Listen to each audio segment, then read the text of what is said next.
ಆಗಿದೆಯಾ? ಜನಪ್ಪ ಯಾವ ಬಂದಪ್ಪ? ಬನ್ನಪ್ಪ. ಯಾರು ಹೇಳಿರಪ್ಪ? ಅಂದ್ರಪ್ಪ ನಾನು ಒಂದು ವಾರದಿಂದ ಕೆಲಸಕ್ಕೆ ಹೋಗಿಲ್ಲ. ತಿಪ್ಪೇಸ್ವಾಮಿ ಏನ್ ಮಾಡ್ಕೊಂಡ ಅಂದ್ರೆ ಅಕ್ಕ ನೋಡ್ಕೊಂಡು ಹೋಗೋಣ ಅಂತ ಬಂದೆ. ನಾನು ಮಲ್ಲೆ ಚೆನ್ನಾಗಿಯಾ? ಮಲ್ಲಪ್ಪರು ಏನ್ ಮಾಡೋ ಸ್ವಾಮಿ, ಏನ್ ಮಾಡ್ಕೊಂಡೆ? ನಾವು 4 ದಿನ ಡ್ಯೂಟಿ ಬಂದಿಲ್ಲ, ನೀನೇ ಹಿಂಗ್ ಮಾಡ್ಕೊಂಡ್ಬಿಟ್ಟಲ್ಲ. ಏನ್ ಮಾಡೋಣಪ್ಪ, ಏನಾಯ್ತು? ಏನ್ ಕಥೆ ಇದು? ಟ್ರೈನಿಂಗ್ ಮಾಡ್ತಾ ಇದ್ದೆ, ಮಾಡೋಣ ಅಂತ ಹೋದೆ.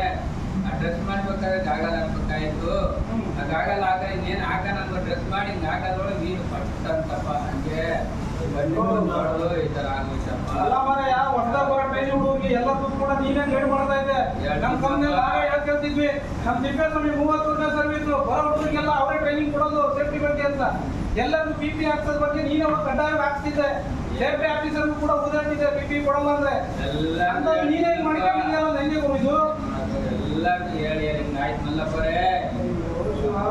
ನೀನ್ ಎಲ್ಲರಿಗೂ ಹೇಳಿ ನೀನೇ ಹಿಂಗ್ ಮಾಡ್ಕೊಂಡು ಕೂತ್ಕೊಂಡಿಯಲ್ಲ ಮರೆ. ಸೀನಿಯರ್ ಆಗಿ ನೀನು ನಮ್ಗೆಲ್ಲ ಬೈತಿದ್ದೆ, ನೀನೇ ಹಿಂಗ್ ಮಾಡ್ಕೊಂಡು ಹೆಂಗೋ ಮರೆ ನೀನು.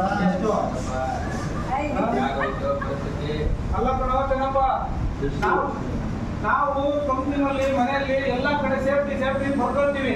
ನಮ್ಮನೆಗಳಲ್ಲೇ ಈ ತರ ಅನಾಹುತಗಳು ನಡೀತಾ ಇದೆ. ನಮ್ಮನೇಲಿ ನೋಡ್ರೆ ನನ್ನ ಮಕ್ಕಳು ಹೆಲ್ಮೆಟ್ ಹಾಕೊಂಡು ಬೈಕ್ ಕೊಡ್ತು ಅಂತಂದ್ರೆ ಬೈಕಿಗೆ ಹೆಲ್ಮೆಟ್ ಹಾಕೊಳ್ಳಲ್ಲ, ಏನ್ ಸೇಫ್ಟಿ ಲಾಕು ಹಾಕೊಳ್ಳಲ್ಲ. ಹಂಗ ಹಾಳು ಮಾಡ್ಕೊಂಡು ಜೀವನ ಹಾಳು ಮಾಡ್ಕೊತಾ ಇದ್ದಾರೆ. ನಿಮ್ಮನೆ ನೋಡ್ರೆ ಆ ಬ್ಲೂಟೂತ್ ಯೂಸ್ ಮಾಡ್ಕೊಡೋದ್ರೆ ಟಿವಿ ಬಿಟ್ಕೊಂಡೇ ಓಡಾಡ್ತಾರೆ. ಅವ್ರು ನೋಡ್ರೆ ಟಿವಿ ಮಾಡ್ಕೊಂಡಾನೆ. ಇವ್ರು ಸೀನಿಯರು, ನಮ್ಮ ಎಂಪ್ಲಾಯ್ಗಳು. ಇವ್ರಿಗೆ ಎಲ್ಲದೂ ಕೂಡ ಹೇಳಿದ್ರು ಕೂಡ, ಇವ್ರಿಗೆ ಗೊತ್ತಿದ್ರು ಕೂಡ ಸಣ್ಣ ಕಾರಣಕ್ಕೆ ಒಂದು ಮರದಿರೋದ್ರಿಂದ 5 ನಿಮಿಷ ಮರ್ತಿರೋದ್ರಿಂದ ಕಣ್ಣೆ ಹಾಳು ಮಾಡ್ಕೊಂಡ್ಬಿಟ್ಟು ನೋಡು. ಕಣ್ಣು ಎಷ್ಟು ಮುಖ್ಯ ನಿಮ್ಗೆ ಈಗ ಅರ್ಥ ಆಗ್ತಾ ಇದೆ. ಇದೆಲ್ಲ ಬರ್ಕೊಂಡು ನಾವು ಸೇಫ್ಟಿ ಬಗ್ಗೆ ಹೇಳ್ತಾ ಇದ್ರು ಕೂಡ ಹೇಳ್ತಾ ಇದ್ದೆ, ಹೇಳಿ ಸಾಕಾಯ್ತು. ಆದ್ರೆ ನಮ್ಗೆ ಈ ತರ ಆಗೋಯ್ತು. ಸೇಫ್ಟಿ ಬಗ್ಗೆ ಎಷ್ಟೆಲ್ಲ ಪಡ್ಕೊಳ್ತೀವಿ, ಎಷ್ಟೆಲ್ಲ ಅವೇರ್ನೆಸ್ಗಳು ಪೋಸ್ಟ್ಗಳು ಬಂದೆಲ್ಲೂ ಆಗ್ತಾರೆ, ಮನೆಗಳಲ್ಲೂ ಹೇಳ್ತಾ ಇರ್ತೀವಿ. ಆದ್ರೂ ಈ ಅವೇರ್ನೆಸ್ ತಗೊಳ್ಳಲ್ಲ ಅಂದ್ರೆ ನಾವೇನ್ ಮಾಡ್ಬೇಕು?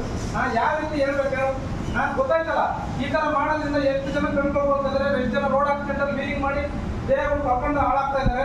ಅದೇ ರೀತಿ ಬ್ಲೂಟೂತ್ ಯೂಸ್ ಮಾಡಬೇಡಿ ಕೂಡ ಮಾಡಿ ಓವರ್ ಹೀಟ್ ಆಗಿ ಟಿವಿಗಳು ಕೇಳಿದ ತರ ಆಗ್ತಾ ಇದ್ದಾರೆ. ಎಲ್ಲ ನಮ್ಮ ಕಣ್ಣೆರಿಗೆ ಕಾಣ್ತಾ ಇದೆ. ಅದಕ್ಕೆ ಹೇಳೋದು ಸ್ನೇಹಿತರೆ, ದಯವಿಟ್ಟು ಎಷ್ಟು ಸುರಕ್ಷಿತವಾಗಿರ್ತೀವೋ ಅಷ್ಟು ನಮ್ಮ ಫ್ಯಾಮಿಲಿಗಳು, ಕುಟುಂಬಗಳು ಸುರಕ್ಷಿತವಾಗಿರ್ತವೆ. ಆ ಸುರಕ್ಷಿತವಾಗಿರೋದ್ರಿಂದ ಎಲ್ಲರೂ ಕೂಡ ಸುರಕ್ಷಿತವಾಗಿ ಬದುಕಬಹುದು.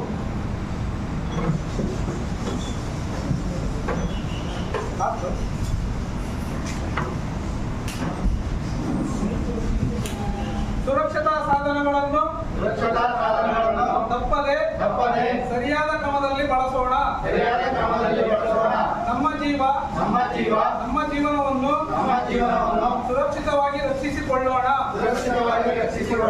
ನಮ್ಮ ಸುರಕ್ಷತೆ